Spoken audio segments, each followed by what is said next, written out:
The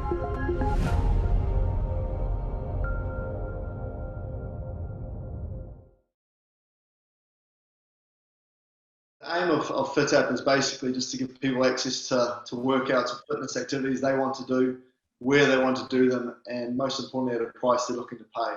So when we first thought about how this business would grow, it was really important that we met those values, and that's where we see that really working for the consumers. Yeah, look, I think it first probably started back at the start of 2018.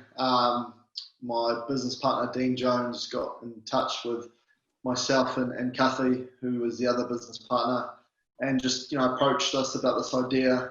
And then I suppose over the course of the next 12, 18 months, we slowly had more meetings and decided that we felt like there was a potential gap in the market, and we were quite excited about filling that space, and we thought that was a good idea. So we thought with Dean's background, he's got a bit more of a background in I suppose, media, advertising, and through that, he's worked with a few fitness facilities in the past, and they probably lacked at times the budgets to mass market and advertise and, be able to get some new clients. And then with obviously what's going on in the world right now, certainly a lot of challenges in the business world, we just felt that we could really bring this app to the consumers and help them maybe get a bit more access to different fitness facilities and providers that they weren't aware of. And then from a, business point of view, bring a bit of value to them by, essentially bringing the clients to them. That's what we see FITAP, and that's what made us really excited to start it, I suppose. And 18 months down the line, we finally launched today, albeit it's just an online version at the moment, with nothing open with gyms and fitness facilities and other providers. So it's only online at the moment, but we're still really excited, and it's been a good day so far. I suppose from the mental health side of things, we felt it was important to have that part by itself on the app and website as well. We feel strongly about trying to support people mentally as well, and then there's obviously so many benefits with physically being healthy.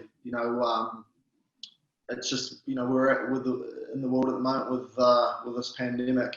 It's certainly shown that people that are healthy, are going to do okay. And I suppose with a healthy body equals a healthy mind. We thought it was important to support both fronts. So look, we've been really lucky to team up with a lot of great fitness facilities and providers, and mental health charities as well. So we've been really lucky, and we're hoping that we can bring value to them as well along the way, and allowing them to have a bit more exposure than normal on the app and website. Well, look, I think it's definitely presented the business with a few challenges. We were literally ready to launch, basically at the start of March, and then we basically just watched, what unfolded in the world, and no one could have ever foreseen what was to come with, this unfortunate circumstance at the moment that we're all in. So we've had to, adapt and grow and change the business slightly, but we still felt there's a need to try and launch during this process. We could have waited it out, but we felt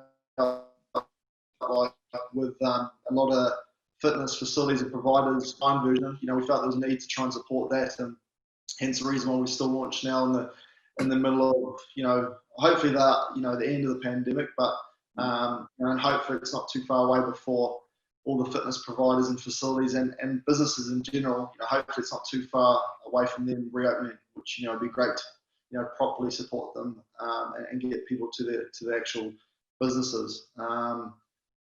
So I suppose from a business point of view, it's created some challenges that way. And then on the other side, it's given us a little bit more time to make sure we get things right and play around with things to make sure, the app and website's as clean as possible and really user friendly. That was important to us. And we feel like we've got there, which is great. So, I guess that challenge has been one in itself.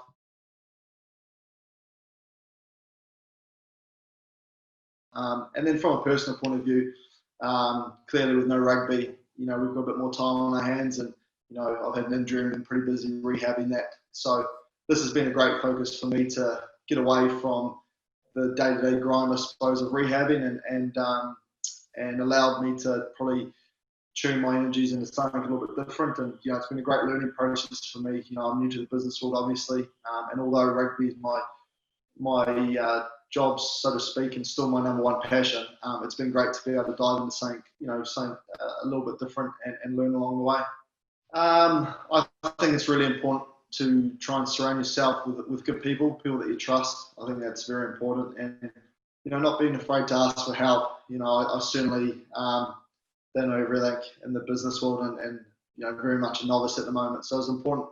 I asked a lot of questions and tried to talk to a lot of people with experience in this part of the world, I suppose, and that's why it's been so great to have someone like my business partner Dean Jones to help along that way. Big background in marketing and advertising, and he's run a few companies, so it's been good to learn from him in that way. I think it's really important that you do your research with whatever you're thinking about doing. And one thing I've learned, is that the business world, although you'd like to make things happen tomorrow, it tends to take some time. So you've got to be prepared for that. That it's never quite as fast as you would have liked. And you're gonna come across some setbacks along the way. We certainly have, and at times, you evaluate and wonder whether to go on. But I think, as in anything, if you can keep pushing ahead and keep pushing along, it will only make the business and yourself stronger. And we've come across some hurdles along the way, but I like to think that we've learned and adapted along the way, and thankfully we're here where we are now, and we've got a tangible asset, and we've got an app to look at now, which has just been really exciting, and a lot of fun too. Yeah, well, when we first thought about the business and really started getting the wheels in motion, one of the first things I did was actually contact my PDM at the Blues at the time, which was Phil, and we set up and had a coffee and just spoke about a few ideas. And it was mainly, him gathering information about what we were looking to do and a bit about the business, and then likewise, we were trying to understand what the WRPA could do to support our journey and maybe facilitate us progressing as a business. So I guess since then, since my shift to Ospreys, I've done a lot more with Tim. But they've been fantastic in terms of not only their own personal experiences in life and in business, but also from giving us some really good connections and to grow our network. So we've mainly really relied on the PDMs and the WRPA in whole to help with some contacts, which has really grown our business and also probably saved us a few costs along the way. So from that point of view, we've relied heavily on those two, and they've been great. So we're very fortunate to be in that position as well. The good thing with the boys is, most regions and teams all have their little WhatsApp groups, and I know with Ospreys, ours has certainly been pretty busy throughout the 11 to 12 weeks of lockdown. I think it is. Tim's been really busy actually off the field and setting up. I think we have a sin bin on Friday nights. I know a lot of boys are jumping in on that and catching up, and whether that's having a beer or just taking part in a quiz, it's managed to keep those connections together, which are really important. And probably the thing that you miss the most, the game is obviously one that we all love to play, but I think when you speak to most retired players, the first thing they miss is not the physical part, but it's the camaraderie of being in a changing room and just having a bit of crack with the boys. And once you get so used to it, you're doing it for a few years, it's become a bit addicting to be a part of it. So I know from being injured personally, it's something I've really missed. But thankfully, I'm getting closer to probably integrating back into a team, and we've been lucky to still keep in contact with all the boys. So hopefully, we're not too far away from getting back to training and getting the boys back together, which I know everyone's missing.